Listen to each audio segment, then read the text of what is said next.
Bueno, damos inicio al webinar sobre Ley de Economía del Conocimiento de Abogados con Macarena Pereira Rosas. Macarena es abogada, especialista en Derecho de Tecnología y es titular de Abogados. Participó en el proceso de redacción de la Ley 27.500, tanto en la versión aprobada en el año 2019 como en la modificación presentada en febrero de 2020, asesorando a la Cámara de Empresas de Software y Servicios Informáticos. Y nuestro invitado especial es Fernando Piñeiro, de Q Management, que es socio de la consultora con más de 20 años en la implementación de normas de calidad y la mejora de procesos en diferentes industrias y en empresas de la economía del conocimiento. Bueno, sin mucho más preámbulo, Macarena, es todo tuyo tu webinar. Y bienvenidos a... Bárbaro, muchas gracias, Silvi. Bienvenidos todos, muchas gracias por participar. Les aclaro algo, porque el que avisa no es traidor. Yo estoy hoy en una zona donde ayer hubo una caída de una torre de alta tensión, con lo cual es probable que por ahí haya algún pequeño problema de conexión. Esperemos poder superarlo, estamos haciendo todas las pruebas desde temprano, pero por las dudas les aviso, ya tenemos programado. Si se llegara a cortar mi presentación, Fernando va a continuar con su parte, pero bueno, esperemos que no haga falta tener que usar el plan B, pero por las dudas se los aclaro. El tema del que vamos a hablar hoy es la Ley de Economía del Conocimiento. Como quizás algunos sepan, la Ley de Economía del Conocimiento se sancionó y se aprobó el año pasado. Voy a presentar porque me están haciendo señas de que no estoy presentando. Denme un minuto.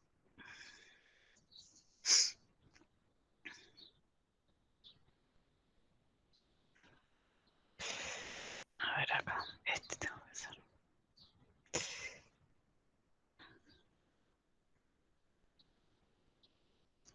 Silvia, avísame cuando se vea.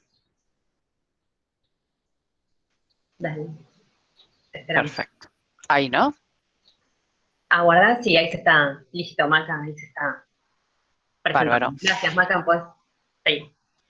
La Ley de Economía del Conocimiento es un proyecto que empezó a gestarse en el 2017 aproximadamente, cuando ya se visibilizaba que su antecedente, la Ley de Promoción del Software, terminaba el 31 de diciembre del 2019 y era necesario, por el éxito que había tenido ese régimen, pensar en algún tipo de continuidad. Continuidad que permitiera que se sumaran más empresas a este régimen, que había demostrado que había permitido magnificar las exportaciones de servicios de Argentina hacia el mundo, había profesionalizado a gran parte de las pymes o permitido el profesionalizarse en todo lo que es la administración y gestión a las pymes que habían accedido a este régimen.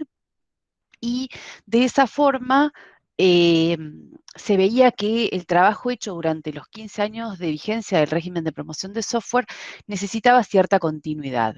A esa fecha había más o menos 400 empresas de las que están radicadas en todo el país inscritas en el régimen. Se consideraba que si bien el número era muy bueno, se podía hacer todavía un trabajo de incorporación de muchísimas empresas más.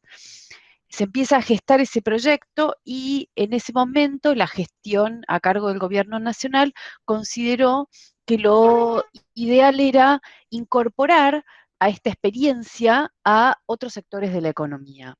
Por eso comenzó a pensarse no ya en un régimen de promoción de la economía del conocimiento, perdón, de software, sino en un régimen de promoción de la economía del conocimiento.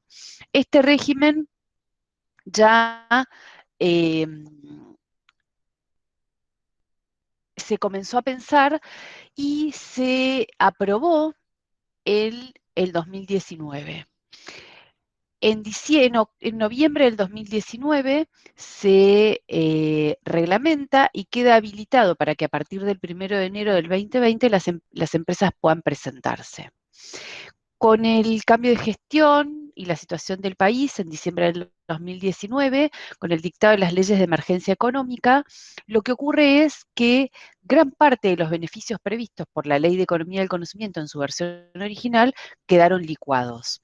Esto fue porque la Ley de Emergencia Económica derogó el decreto 814 en los aspectos que tenían impacto en los beneficios de la economía del conocimiento, y con algunas otras cuestiones más, prácticamente era poco alentador sumarse a un régimen que tenía beneficios, pero que también tiene bastantes requisitos.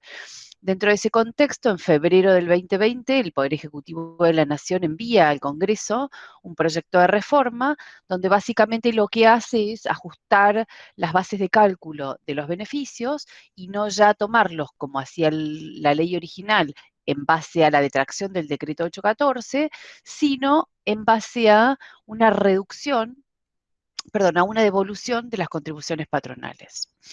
Este proyecto de ley fue tratado en diputados y aprobado en junio, pasa a la Cámara de Senadores y es modificado nuevamente. Ese proyecto termina siendo aprobado y promulgado y al día de hoy estamos a la espera de la reglamentación. Entonces, si la primera pregunta que seguramente todos me van a hacer es, ¿hoy nos podemos presentar? La respuesta es no. Hoy, ¿tenemos 100% las pautas de interpretación para presentarnos en el régimen de economía del conocimiento? No. Entonces, ¿por qué estoy dando esta charla? Sería la tercera pregunta, o ¿por qué estoy oyendo esta charla? Y quizás la idea de dar esta charla estuvo fundamentada en que entendemos que en el corto plazo la ley debería estar reglamentada y que dentro de, si bien falta la reglamentación, faltan dos normas todavía a dictarse: el decreto reglamentario, que es el que va a fijar algunas pautas de interpretación, y la reglamentación propiamente dicha, que es la que va a definir cómo cada uno de los sectores que están abarcados tiene que presentarse y acreditar los requisitos.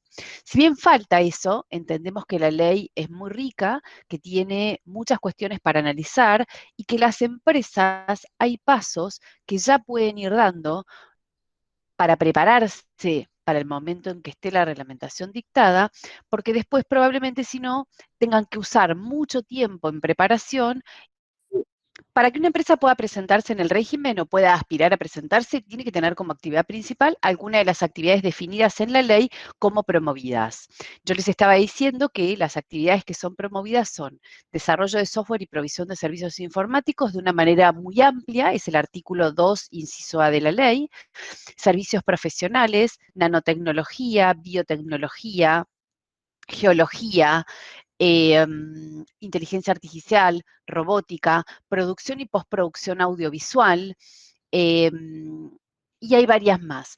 Cada una de las actividades está definida como un inciso y es muy probable que la reglamentación prevea que cada inciso tenga algún tipo de formulario específico. Esto es especulación mía pura y dura, no porque, digamos, efectivamente vaya a ser así, pero como las actividades que están previstas en la ley son muy amplias y cada una tiene como formas específicas de acreditar su actividad o los requisitos especiales, entendemos que va a haber diferentes lineamientos para cada uno de los incisos de la ley.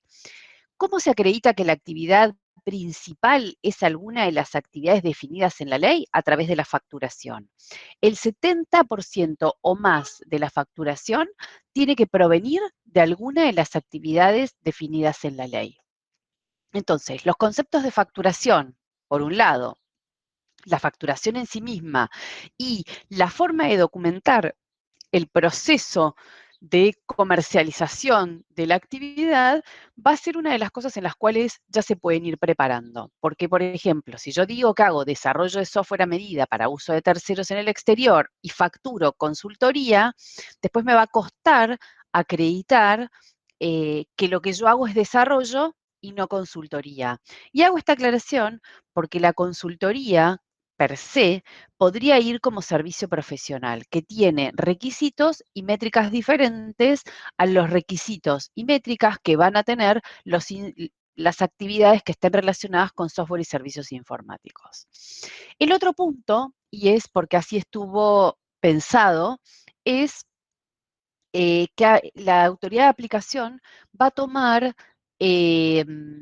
la facturación y todas aquellas cuestiones que AFIP le pueda proveer relacionadas con la actividad principal desde algún servicio de AFIP. Por eso, el CLAE, definido como actividad principal, también va a tener un rol fundamental en todo este análisis que se haga. Suele pasar que hay empresas que por ahí tienen una o dos actividades, o que porque en el inicio de su actividad o en el inicio de la vida de la persona jurídica apuntaban a ir hacia determinado lado y les quedó el código de actividad que no coincide en el día de hoy con la actividad real que la empresa realiza. Por ejemplo, a mí me pasó hace ya un mes o dos de analizar una empresa que tiene un software para logística de camiones. Hace la trazabilidad de los camiones desde que salen hasta que llegan, cadena de frío, bueno, un montón de cosas. La empresa siempre tuvo el código de actividad en logística. Cuando yo empecé a analizarla, la actividad no era logística, es software para logística, pero es una empresa que hace software, no tiene camiones, no tiene absolutamente nada. Tuvimos que hacer el cambio de la actividad principal a software y servicios informáticos. En otro caso me pasó con una empresa que hace también software para capacitaciones y establecimientos educativos. Y si bien tenía la actividad de software y servicios informáticos como actividad secundaria, la principal estaba relacionada con capacitación y consultoría. Hubo que cambiarla. Por eso esto es fundamental, porque si AFIP va a ser la que va a proveer en cierta parte la documentación o información relacionada con el encuadre impositivo, es importante que vayamos pensando en esto. Respecto de las actividades que están previstas en la ley, ya más o menos se las fui mencionando. A ver, que no puedo pasar, porque no puedo pasar. Ahí está. ¿Cuáles son los beneficios fiscales? Uno de los beneficios que menciona la ley es estabilidad fiscal. Hubo mucha discusión respecto del beneficio de actividad fiscal, ya que el concepto que se arrastraba de la ley de software y el concepto de estabilidad fiscal de la primera ley de economía del conocimiento, la versión original sin modificar, decía que la estabilidad fiscal abarcaba a todos los impuestos de la empresa y que no podía ver incrementada su carga tributaria total a partir de su efectiva incorporación en el régimen. Una de las principales modificaciones que se establecieron con la reforma que pasó por senadores, lo que establece es que la estabilidad fiscal alcanza únicamente a los beneficios. Y acá lo que tenemos que analizar es qué interpreta la reglamentación con esa definición, porque yo podría pensar que si el beneficio es la reducción de la alícuota de ganancias, no me podría subir la alícuota de ganancias, y respecto del beneficio que consiste en la devolución de las contribuciones patronales, tendría que estar pensando en si no me va a poder subir la alícuota de las contribuciones patronales, ¿cómo se va a interpretar? Pero al principio hay cierta estabilidad fiscal acotada a los beneficios. El otro beneficio es una reducción de la alícuota del impuesto a las ganancias sobre la actividad promovida. Como yo les decía, las empresas pueden tener actividad promovida y actividad no promovida. De la actividad promovida tiene que representar el 70% o más de la facturación total de la empresa. Entonces, sobre el resultado económico de la actividad promovida, el beneficio consiste en una reducción de la alícuota del impuesto a las ganancias. Que esta reducción de la alícuota está segmentada por tamaño de empresa. Las empresas que son micro y pequeñas tienen una reducción del 60%, las medianas, tramo 1 y tramo 2, una reducción del 40%, y las empresas grandes tienen una reducción del 20%. Para saber si son micro, pequeñas, medianas o grandes, por lo que se va a regir es por la resolución 24/2001, que siempre está siendo actualizada, que es la de encuadre PYME, aquella que ustedes usan para obtener el certificado MIPYME y los beneficios que otorga el régimen de MIPYME. Y el otro beneficio es una devolución de las contribuciones patronales en un crédito que se va a usar en principio para pagar IVA. Esta devolución de las contribuciones patronales es aplicable sobre todas las contribuciones del personal promovido. Acá va a haber que ver qué dice la reglamentación luego respecto de las contribuciones patronales del personal de apoyo a la actividad promovida. Hoy por hoy lo que tendría que decirles es que en principio el bono de crédito fiscal se va a componer o se va a formar por las contribuciones patronales del personal asignado a la actividad principal promovida. Si es desarrollo de software, a desarrollo de software. De esta forma podríamos ver que administración, comercial, recursos humanos, marketing, eventualmente infraestructura interna de la empresa podrían quedar sin estar contemplados para componer este bono del 70% de las contribuciones patronales. Y digo que hay que esperar a la reglamentación porque quizás si se toma el mismo esquema que había para la ley de software, que también decía que era un bono de las contribuciones patronales por el personal promovido, luego la reglamentación dijo, en la misma proporción que la facturación promovida, yo voy a permitir que también haya bono fiscal por las contribuciones patronales del personal de apoyo a la actividad principal. En principio las cuentas hay que hacerlas sobre el personal directamente promovido, pero podría haber una ampliación. Y en el caso en que se contraten personas de determinados colectivos, el bono fiscal se sube a una devolución del 80% de las contribuciones patronales. Eso está detallado en la ley y fue una de las incorporaciones que hizo la reforma 2020. Los colectivos son personas travestis, transexuales y transgénero, hayan o no rectificado sus datos registrales, profesionales con estudios de posgrado en materia de ingeniería, ciencias exactas o naturales, personas con discapacidad, personas residentes en zonas desfavorables o personas con planes sociales, siempre que estas incorporaciones sean nuevas a la empresa y que permitan aumentar la nómina. Veamos ahora ¿qué otros requisitos adicionales? Ya les dije, acreditamos que la actividad principal supera el 70% de la facturación. Entonces, ahora tenemos que decir, hay que ser persona jurídica, las personas físicas, por más que realicen la actividad principal, no están contempladas dentro de los beneficios. Tienen que estar en regular cumplimiento de las obligaciones legales. Esto es básicamente IGJ, sindicales y fiscales. Y previsionales. Yo resumí fiscales y previsionales en uno solo, pero es fiscales y previsionales. Regular cumplimiento significa regular cumplimiento. Nada impide que si tienen planes de pago en regular cumplimiento puedan presentarse, digamos. Lo que no tienen que tener es mora fiscal o mora en el pago de los aportes y contribuciones sindicales. Tienen que presentar la solicitud de inscripción cuando esté obviamente asequible y no haber decaído en ningún otro beneficio promocional. Si cumplen con todo esto, luego hay que acreditar, además de la actividad principal, realizar actividades específicas y requisitos específicos que son investigación y desarrollo o capacitación, exportaciones y certificación de calidad o mejora o acreditar mejoras en los procesos. De estos requisitos, que bien dice acá son 2 de 3, si ustedes los leen son 4, pero en realidad investigación y desarrollo o capacitación es un requisito, no es investigación y desarrollo, capacitación. O van por investigación y desarrollo o van por capacitación. Si van por los requisitos, además necesitan uno más. Eso es lo que significa 2 de 3. Para capacitación se toma un porcentaje de la masa salarial total de la empresa en gastos de capacitación. Las métricas son 1, 2 y 5%. Lo importante acá es que tengan en cuenta que es probable que no se tomen las capacitaciones internas de la empresa, todas las borradores de reglamentación que yo analicé, tanto de la ley modificada como la reglamentación que efectivamente se publicó en noviembre del año pasado sobre la ley original, establecían que tenían que ser capacitaciones en centros educativos o en entidades que estuvieran registradas como unidad de capacitación ante el Ministerio de Producción.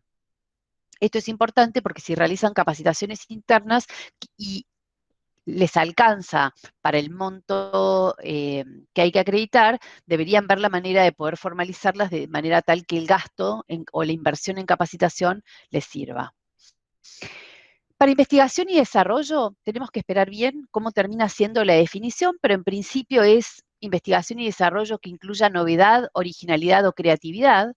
Y siempre decimos lo mismo. Una cosa es investigación y desarrollo con innovación y otra cosa es inventos.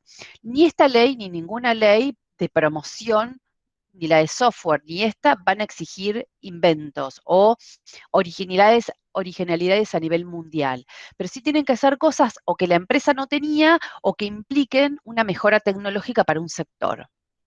Los porcentajes que hay que acreditar es el 1%, el 2 o el 3% de la facturación total de la empresa tienen que ser sueldos del personal en relación de dependencia asignados a proyectos de investigación y desarrollo. Los proyectos de investigación y desarrollo van a tener una forma específica de presentarse, se va a requerir trazabilidad en lo que uno diga. Si yo digo, estas 10 empleados en relación de dependencia trabajaron en estos últimos 12 meses en este proyecto, bueno, tengo que tener carga de horas. Si es un proyecto de desarrollo, tengo que tener el código fuente, cuando accedan los auditores o la autoridad de aplicación y nos pidan las evidencias, tenemos que poder acceder al repositorio de nuestro código fuente y mostrarles los commits donde podamos acreditar que lo que decimos que se hizo con estas personas y en determinado periodo, efectivamente se hizo así. El otro requisito es exportaciones. Las exportaciones también se miden sobre la facturación total de la empresa y cuando hablamos de exportación es fundamental que tengan en cuenta que se habla de facturas Ernesto, porque muchas veces tenemos lo que se llaman servicios prestados en el exterior, que internamente la empresa los mide como exportaciones, pero que la realidad son servicios facturados prestados en el exterior y que se facturan con factura B de bueno. Esas no sirven para acreditar el requisito de exportaciones. Los porcentajes son 4% de la facturación total tienen que ser exportaciones para las micro, 10 para las pymes y 13 para las grandes. Certificación de calidad es el tercer requisito que las empresas tienen que acreditar, certificar calidad bajo alguna norma. Yo lo voy a pasar muy rápido porque Fernando se va a explayar sobre esto, pero tengan en cuenta entonces que, para ir resumiendo, 70% de la actividad de la empresa tiene que ser la facturación, tiene que ser la actividad principal. La actividad principal se define porque el 70% de la facturación de la empresa proviene de alguna de las actividades definidas en la ley. Una vez que pasamos por ese primer filtro, vamos a los requisitos especiales. Investigación y desarrollo o capacitación, certificación de calidad o exportaciones 2 de 3. Acá hay también un tema que la ley dice que no se promueven las actividades de autodesarrollo. Ahora bien, ¿qué es autodesarrollo? Es el desarrollo realizado por una persona jurídica para su uso propio, o sea, mi área de sistemas interna de la empresa, o para una empresa vinculada societaria o económicamente, en todos los casos revistiendo el carácter de usuario final. Esto no es menor, porque justamente lo que suele ser muy común en empresas de tecnología es que se produce en Argentina el producto o el servicio que se presta desde Argentina y para salir al mundo muchas veces tenemos que tener alguna entidad o algún vehículo en el exterior.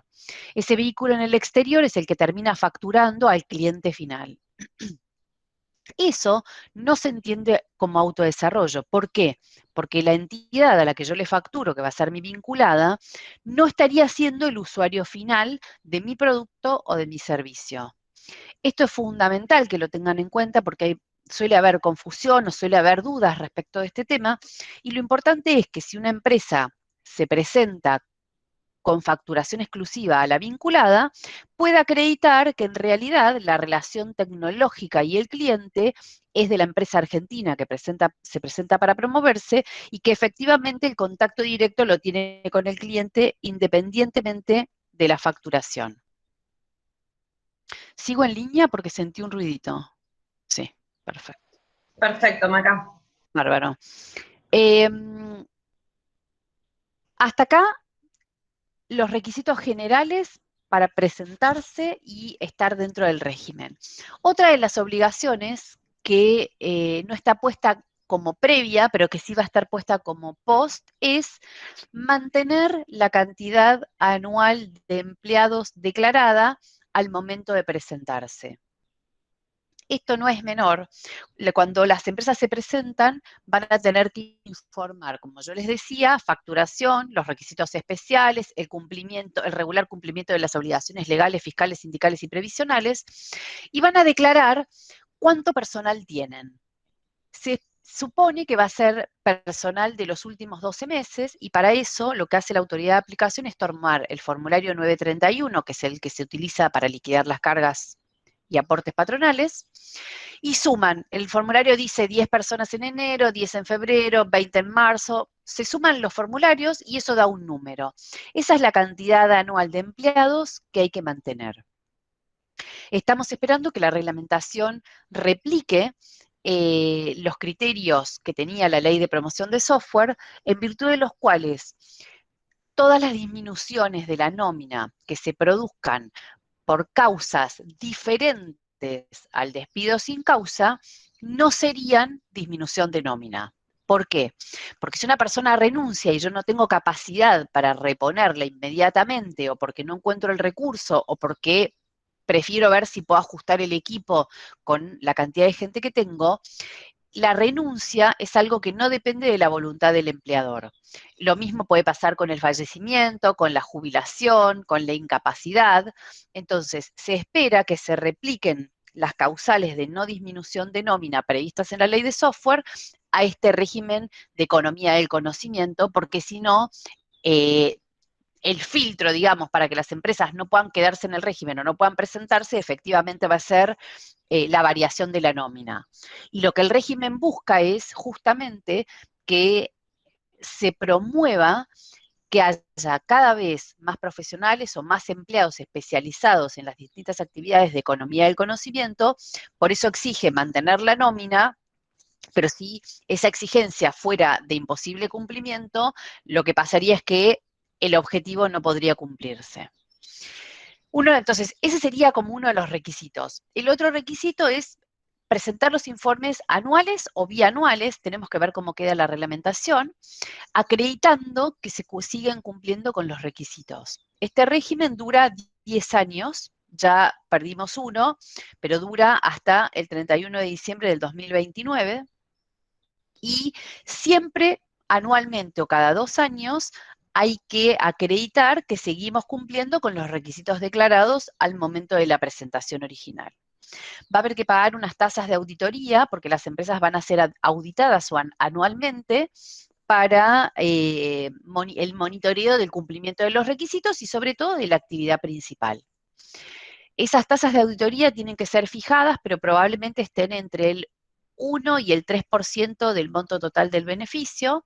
Y después hay un pago también que hay que hacer, equivalente a un porcentaje del beneficio, que va a estar destinado a un fondo de promoción del capital emprendedor. Entonces, las obligaciones son el informe anual o bianual, pago de tasa de auditorías, el pago al fondo del capital emprendedor, recibir las auditorías y si hubiera cambios sustanciales, por ejemplo, dejo de cumplir un requisito para cumplir otro, o incorporo una actividad, yo voy por desarrollo de software, pero de golpe incorporo, no sé, eh, producción y postproducción audiovisual, bueno, tengo que informar y acreditar los requisitos específicos que me pidan para, para ese inciso.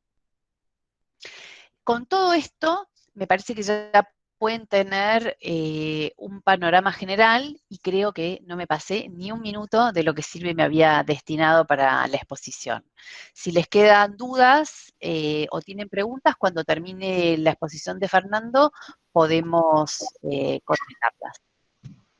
Bueno, Maca, muchas gracias. Genial la conexión, excepto este lapso, pero después estuvo impecable y clara como siempre. Bueno, Este, Muchas gracias. Podés silenciarte tranquilamente. Y les agradecemos a quienes se sumaron al webinar durante el inicio. Y les vuelvo a repetir. Ahora vamos a continuar con nuestro invitado, que es Fernando Piñeiro de Q Management, pero vuelvo a recordar que por favor silencien los micrófonos y que por favor dejen las consultas que tengan para cada uno de ellos en el chat, que al final, cuando termine Fernando su exposición, compartiremos y les haremos a cada uno llegar lo que escribieron. Así que, bueno, nuevamente le damos la bienvenida ahora a Fernando, quien nos va a hablar sobre el requisito de calidad. Y Fernando es socioconsultor de Q Management, que tienen 20 años de experiencia en la implementación de normas de calidad en empresas y asesorando a empresas de economía del conocimiento. Fernando, todo tuyo y listo para presentar. Bueno, buenos días a todos.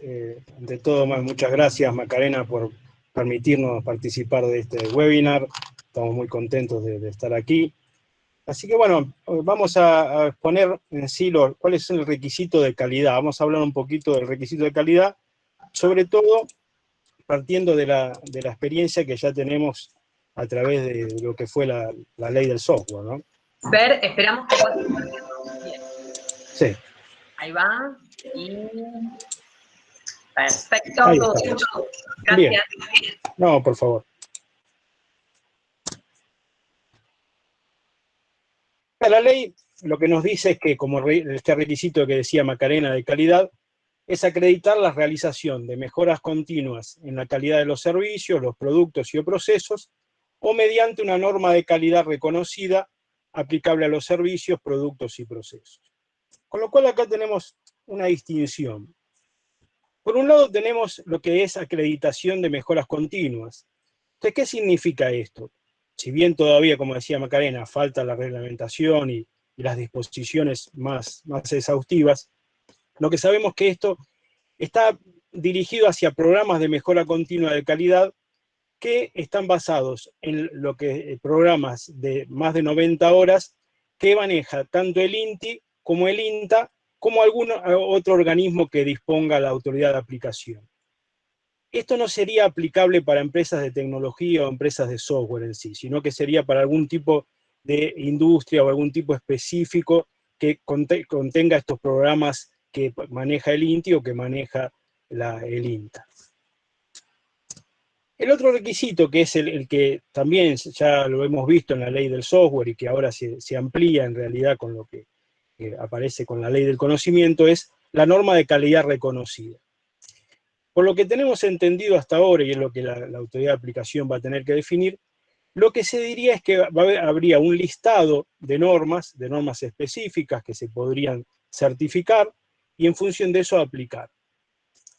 La experiencia lo que nos dice es que en realidad la norma plataforma, o la norma, como decir, más fácil para lograr este requisito es la ISO 9001 en su versión en este momento, que es la 2015. O sea, esta norma de calidad, que ahora vamos a explicar en líneas generales en qué consiste y cómo se aplica, lo que permite es ser una plataforma también para implementar otras normas sobre la experiencia y sobre el camino recorrido en la ISO 9001. Entonces, como requisitos están los programas de mejora, que son aplicables a algún tipo de industria en particular, y las normas de calidad, que van a ser para cualquier tipo de industria que está obviamente dentro del alcance de la ley.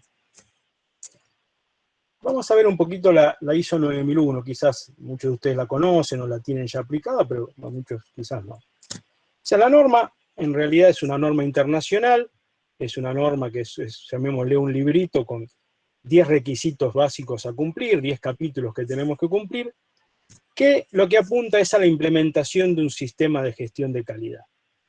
Ese sistema de gestión de calidad, la norma lo define en definitiva partiendo de la base de un análisis de contexto de la empresa. Esta versión, a diferencia de las versiones anteriores de la norma, la 9001-2015, apunta en primer lugar a que la dirección analice exactamente el contexto donde está la organización, cuál es su ecosistema, cuáles son los aspectos externos o internos que la afectan, cuáles son las partes interesadas, definir bien el alcance y en función del alcance también para la ley de economía del conocimiento, el alcance tenemos que definirlo en función del proceso que nos pide principalmente la ley.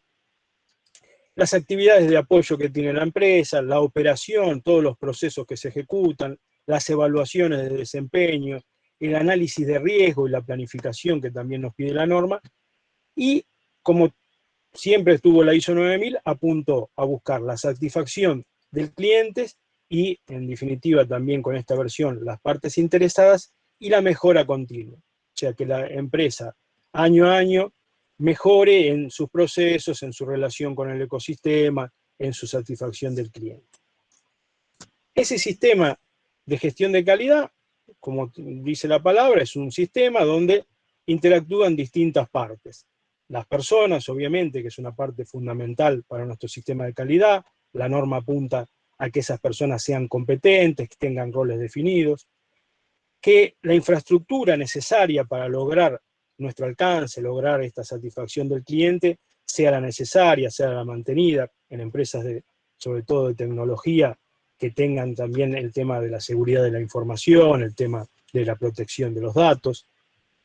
Todo el alcance a nivel de procesos, o sea, esta norma es una norma de procesos, un proceso de entrada, un proceso de salida y todo lo que se compone dentro de la organización para lograr el objetivo de la empresa, y la documentación que requiere tanto la norma como los procesos que llevamos adelante, sea cual fuera en nuestra empresa.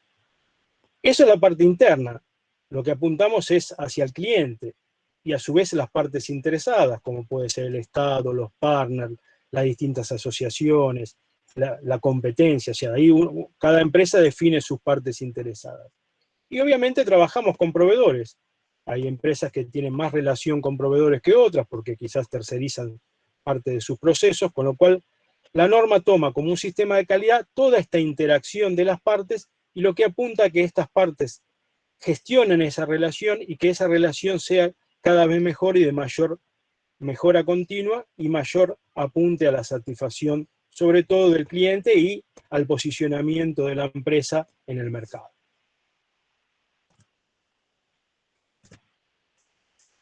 Más allá de los beneficios en realidad que podemos obtener por la ley, porque obviamente los beneficios que dijo Macarena son muy interesantes y este es uno de los requisitos que podemos lograr tener para poder alcanzar esos beneficios, la implementación de la ISO 9001 ya genera en sí una serie de beneficios a la empresa. Podemos destacar algunos, son varios, son más que estos, pero bueno, acá para hacer un resumen. Uno es, por un lado, establecer la cultura de calidad.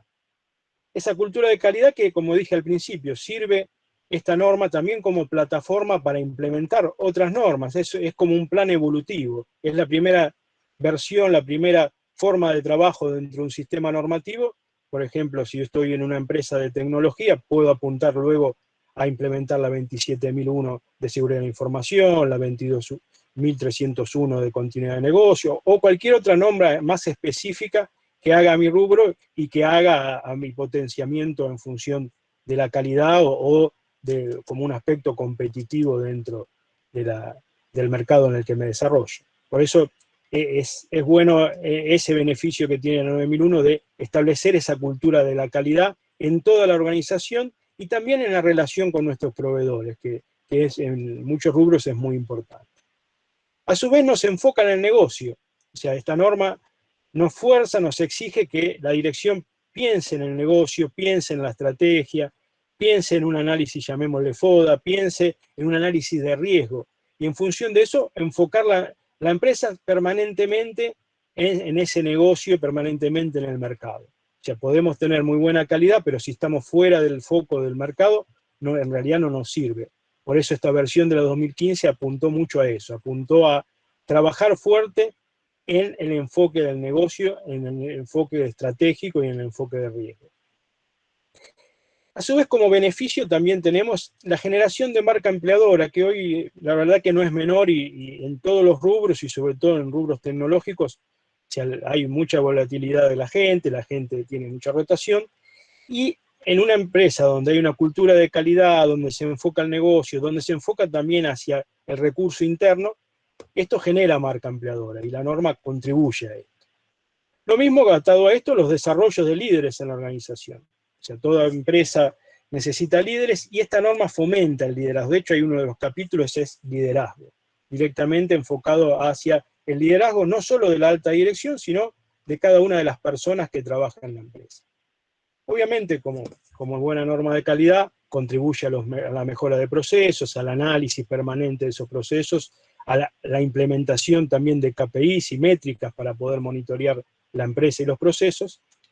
Y como corolario, obviamente, sabemos muy bien que en muchas licitaciones, en muchos concursos, es un elemento de entrada, es una barrera que si no tenemos la norma no podemos entrar, con cual también nos sirve para entrar en licitaciones o cumplir algunas exigencias de diversos pliegos.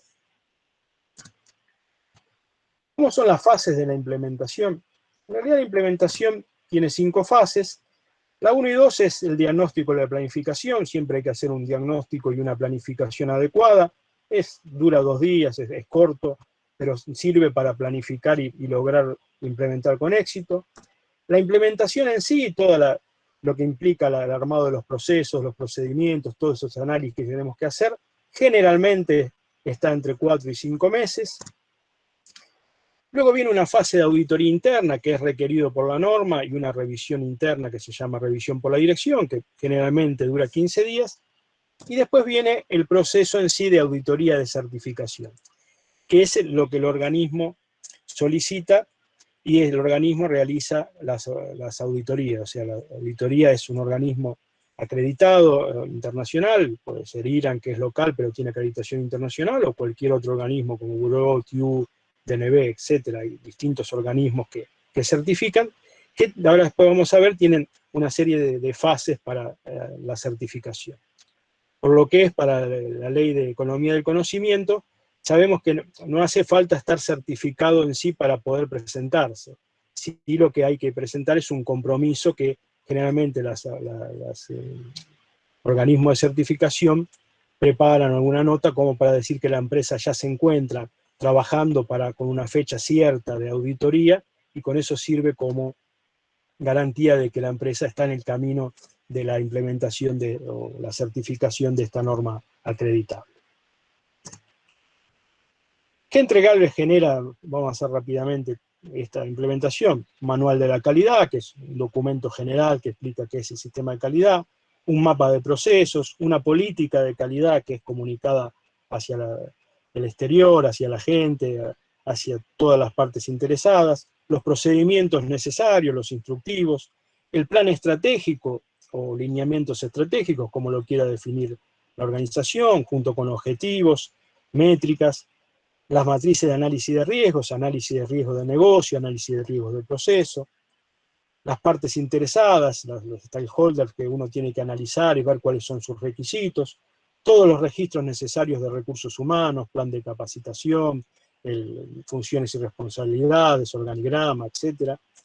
Materiales de capacitación, informe de auditoría interna, no conformidades y hallazgos, que es muy importante para la norma, para esta acción de mejora que necesita tener, corrección cuando hay un desvío o potenciar la mejora con acciones concretas de mejora. Y la medición de la satisfacción del cliente, de las distintas partes interesadas y también del clima laboral o del personal. Esto, en líneas generales, son los entregables que permiten que la empresa pueda posicionarse y potenciar el sistema de calidad. Entonces yo les decía que tenemos un proceso de certificación. O sea, la empresa trabaja en función de esa certificación, y en función de esa certificación, luego vimos que alrededor de 4 o 5 meses, podemos presentarnos a la auditoría inicial. O sea, la etapa de certificación en todos los organismos de certificación, que están regulados todos por el Organismo Argentino de Acreditación en Argentina, lo que hacen es, primero, tener una auditoría inicial, donde el auditor seleccionado revisa el sistema de gestión de calidad a nivel general. O sea, toma estado de cómo es la empresa, cómo es el sistema de gestión de calidad, se fija si está todo, si puede faltar algo, se consensan algunos aspectos, y en función de eso promulga un informe que tiene no conformidades o tiene acciones de mejora, que nos prepara para la auditoría de certificación, que generalmente hay un mes de diferencia, o un poco menos muchas veces, entre la auditoría inicial y la auditoría de certificación.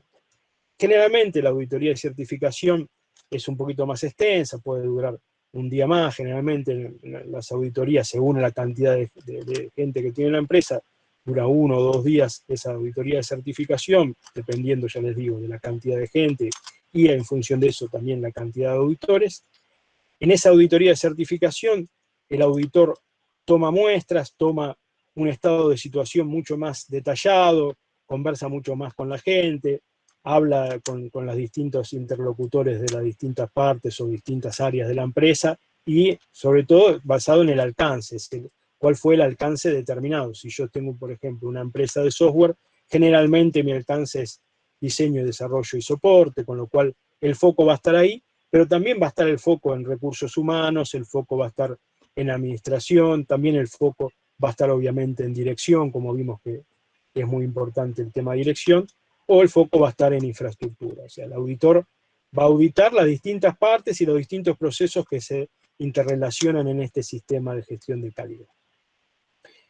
Una vez que esa auditoría tiene curso, el auditor emite un certificado, generalmente puede dejar alguna no conformidad para levantar, que se levanta en un plazo menor a 60 días, y el organismo otorga el certificado. Ese certificado es válido por 3 años con auditorías de mantenimiento.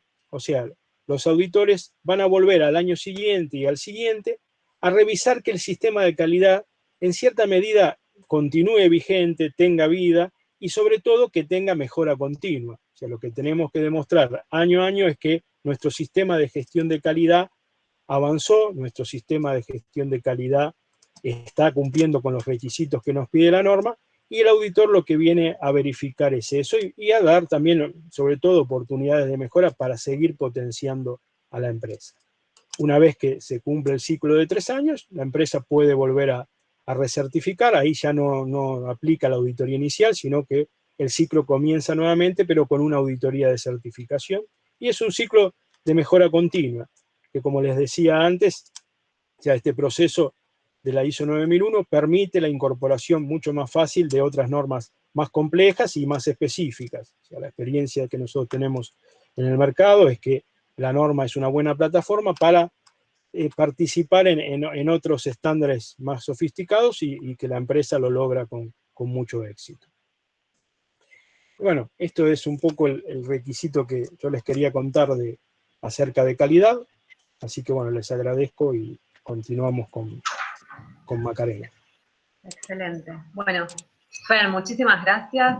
Fue súper claro todo lo que compartiste. Gracias a los dos. Gracias a todos que están acá en el webinar. Y ahora sí, vamos a dar espacio a las preguntas que ya habían dejado en el chat. Les pido que si siguen teniendo, por favor, las escriban, que las vamos a ir levantando y haciéndoselas llegar. Maca, empezamos con vos, que hubo una pregunta de Joana Jazz, que habla sobre la estabilidad fiscal. ¿Qué pasa con el impuesto a la Expo de Servicios que caduca el 31 de diciembre del 2021? ¿Se toma como dentro de esa estabilidad fiscal existente al momento de inscripción de la empresa en la LEC? ¿Entonces pudieran extender por decreto ese impuesto? Maca, el audio. El micrófono. Gracias. Ahí va. A ver, con el tema de los derechos aduaneros hay como una gran discusión de si no es un impuesto, si es un impuesto o si es un derecho. Si es un impuesto, tiene que pasar por el Congreso de la Nación y podría estar abarcado o no por la estabilidad fiscal. Pero recuerda, Johanna, que la estabilidad fiscal va sobre los beneficios, y los beneficios son la reducción de la alícuota del impuesto a las ganancias y la devolución del crédito del 70% de las contribuciones patronales, con lo cual, con esta nueva forma de limitar la estabilidad fiscal, los derechos aduaneros quedarían afuera de cualquier limitación a la estabilidad fiscal, por dos cuestiones, porque son derechos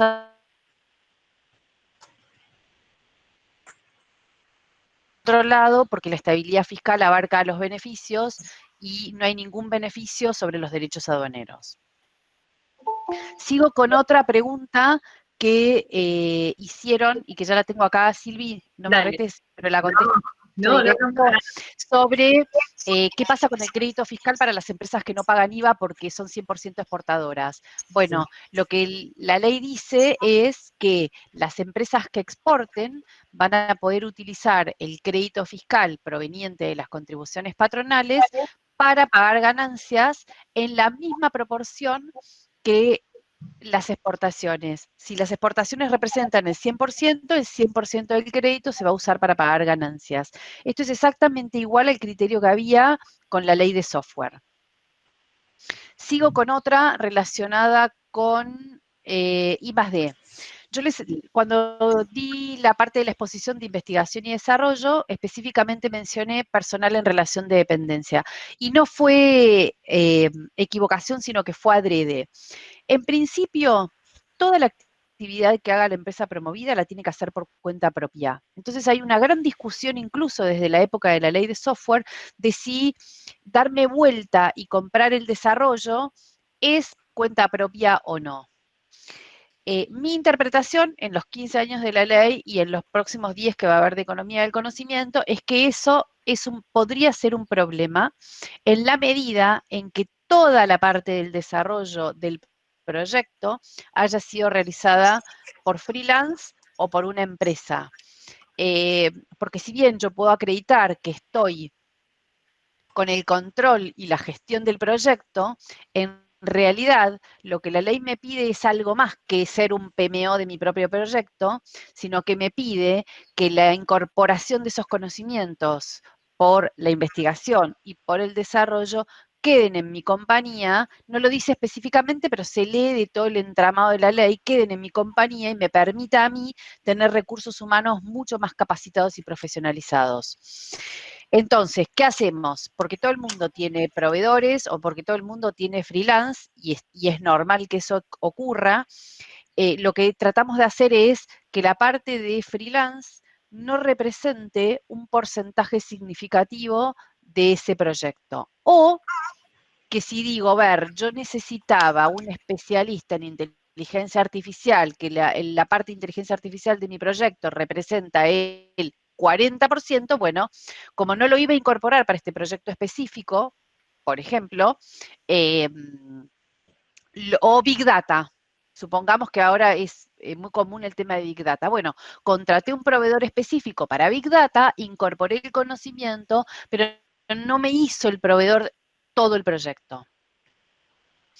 Con lo cual la respuesta es, yo no me jugaría a tener un proyecto 100% hecho por proveedores, porque te pueden decir que compraste el proyecto y en definitiva después tenés un problema de prueba que se te va a complicar bastante. Bien, gracias, Maca.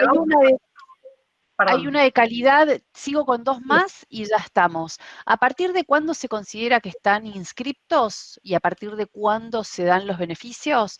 A partir de que les notifiquen la resolución de incorporación al régimen, no cuando se presenten en el régimen. Esto es fundamental. La nota de inscripción no da derechos a los beneficios y el beneficio del impuesto a las ganancias rige para el ejercicio fiscal que comiencen después de aprobados. Para que hagan las cuentas muy rápido, todos los que cierran ejercicio en el 2021, durante el curso del 2021, y no sean aprobados antes del cierre de ejercicio, el ejercicio 2021 todos lo perdieron. Lo más probable es que eso pase, salvo los que cierran en diciembre, que si la reglamentación sale para principios del 21, bueno, podamos tener un proceso de aprobación de 4, 5, 6 meses y puedan empezar a tener el beneficio del impuesto a las ganancias para el ejercicio que empiezan en el 2022.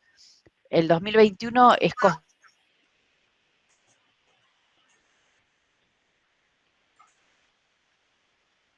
Se nos frizó Maca.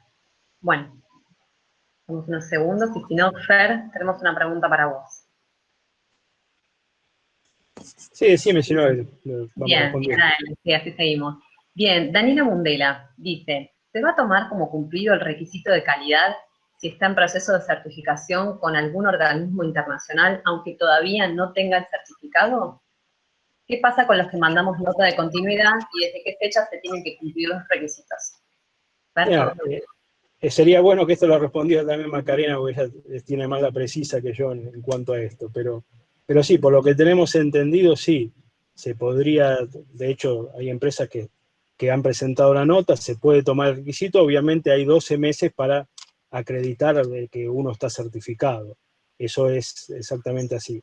Pero sería bueno si por ahí Macarena lo pueda reforzar mejor esta pregunta, ella tiene más la posta que yo quizás en esto.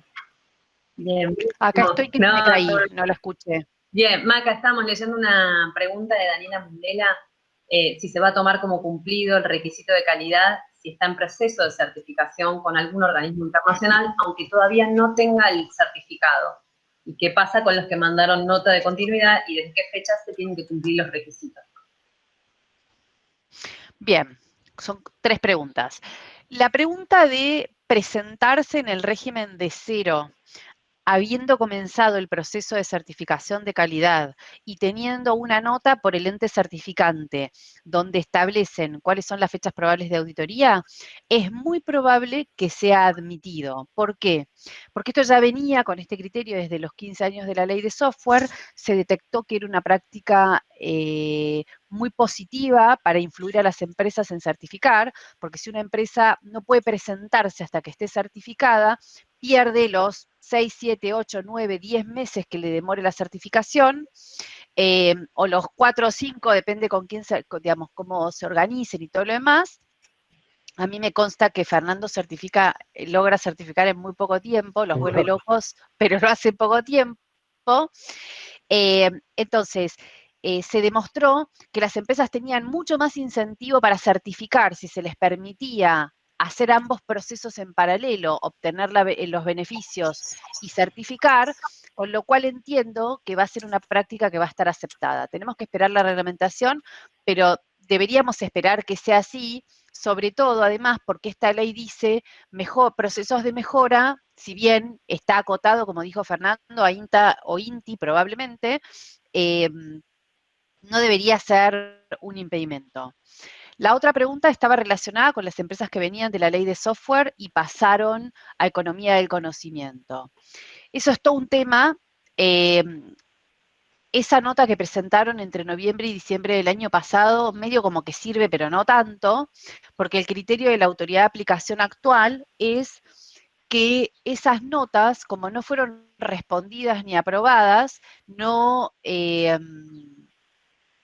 tienen efectos jurídicos. Ahora bien, sí es claro, y eso está por ley, y no lo cuestiona la autoridad de aplicación ni el equipo que está reglamentando, que las empresas que vienen de la ley de software, cuando la ley esté reglamentada, presenten los formularios de adecuación a economía del conocimiento, porque los requisitos son parecidos, pero las métricas son distintas, y sean aprobados, o sea, la autoridad de aplicación diga, venís de la ley de software y cumpliste todo, no tenés ningún pendiente con ley de software, me presentaste los formularios de economía del conocimiento y me dan los requisitos perfecto, no tenés deudas legales, previsionales ni sindicales, perfecto, se expiden y dicen, bárbaro, a partir de ahora sos del Club de Economía del Conocimiento, a partir de ahí te van a hacer retroactivos los beneficios al 1 de enero del 2020.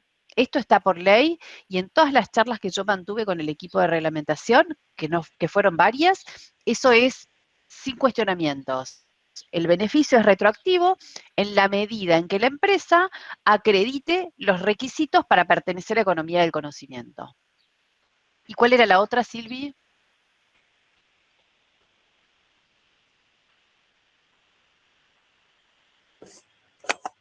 Sí, estás muteada. Estás muteada. Gracias. No, me quedé leyendo las preguntas, Maca, que la verdad que se pusieron lindas en cuanto a las inquietudes. Pero bueno, la pregunta del millón, Maca, ¿hay qué expectativa de cuándo va a salir esta reglamentación? ¿Algo que vos sepas de pasillo? ¿Algo que puedas compartir? No. Nada. La realidad es que se esperaba, digamos, en las charlas que hubo en los últimos tiempos, se esperaba y la expectativa era que la reglamentación pudiera estar definida para mediados de diciembre. Eso fue como la expectativa principal. La realidad es que este es un régimen en el cual hay incluidos 8 regímenes, porque cada actividad es muy distinta. Biotecnología o nanotecnología no es lo mismo que software, ni que servicios informáticos, ni que producción y postproducción audiovisual. Hasta donde yo sé, toda la parte de la reglamentación relacionada con el primer inciso, que es software y servicios informáticos, está lista, pero como es un régimen en una única ley, tienen que estar todos los incisos reglamentados para que se pueda publicar la reglamentación. Bien. Esperemos que no pase de diciembre o enero del año que viene, pero no está Okay. todavía la fecha cierta. Otra pregunta, ¿el ATP se considera como beneficio para no permitir el acceso a la LEC? En principio, la ley de economía del conocimiento no tiene la incompatibilidad con otros regímenes. Lo que uno no puede hacer es solapar, tener el mismo beneficio por 2 lados distintos. Pero en principio no es un problema, salvo que tengas un ATP y hayas tenido un problema con el ATP, donde ahí el problema va a ser el regular cumplimiento de las obligaciones, no el ATP. Ok, bien. Bárbara pregunta si los que ya aplicaron para la ley anterior tienen que presentar algo para esta nueva ley, por más que todavía no esté lista. Cuando esté lista, tienen que presentar los formularios, como yo les acabo de comentar. Bien. Por ahora no se puede hacer nada. Ok, bien. Tengo una pregunta que habían dejado al momento de inscribirse, Maca, que tiene que ver con si está incluido el desarrollo de videojuegos en línea para la LEC. Sí. Sí, porque el desarrollo de videojuegos en línea puede ir por 2 lados, o por desarrollo de software, porque claramente hay una componente audiovisual muy fuerte, pero la realidad es que un videojuego, en lo que lo mueve es un software atrás, con lo cual puede ir por el inciso perfectamente de desarrollo de software, que incluye en algún punto videojuegos. El inciso 2A, apartado 9 romanos, dice videojuegos como una de las actividades permitidas en software y servicios informáticos. Perfecto. Bien. Estaba viendo si hay alguno más que quiera preguntar, si no estamos en tiempo más que perfecto de lo que teníamos estimado. Igualmente, les quiero compartir, a ver si los puedo, si todo sale bien con compartir, un segundo. Muy bien, acá les quiero compartir los datos para que puedan continuar en contacto con Macarena o Fernando para, bueno, ampliar la información o ponerse justamente en contacto para iniciar algún trámite con ellos, que son excelentes claramente en todo lo que están haciendo. Les dejo un segundo esta placa, si pueden tomar nota. Igualmente tienen el mail de registro de news, @pra-medioabogados.com, en donde también pueden enviar inquietudes y trataremos de reenviar la respuesta a la brevedad. Y esta grabación se la estaremos llegar en cuanto esté procesada y subida al correspondiente sitio. Bueno, muchas gracias de mi parte a todos por participar, Fernando por acompañarme en este proceso. Por suerte, Internet no me abandonó, salvo un ratito, y pudimos hacerlo. Espero que lo hayan disfrutado, que les haya aportado una nueva perspectiva para analizar cómo están haciendo las cosas y que puedan avanzar. Perfecto. Fer. Bueno, muchas gracias a todos los participantes, muchas gracias Macarena y equipo por permitirme participar y por ayudarme en esta presentación. Así que bueno, muchas gracias. Bueno, excelente, gracias a ustedes, gracias a todos los que están acá presentes, los que participaron por el interés. Deseándoles, bueno, estamos en el último mes del año, un año que fue muy difícil para todos, pero claramente con el deseo de que podamos en el 2021 revertir y seguir tomando nuestro camino hacia los proyectos y que todo se vaya dando. Así que les deseamos lo mejor, que terminen muy bien, que se sigan cuidando y pasen unas excelentes fiestas.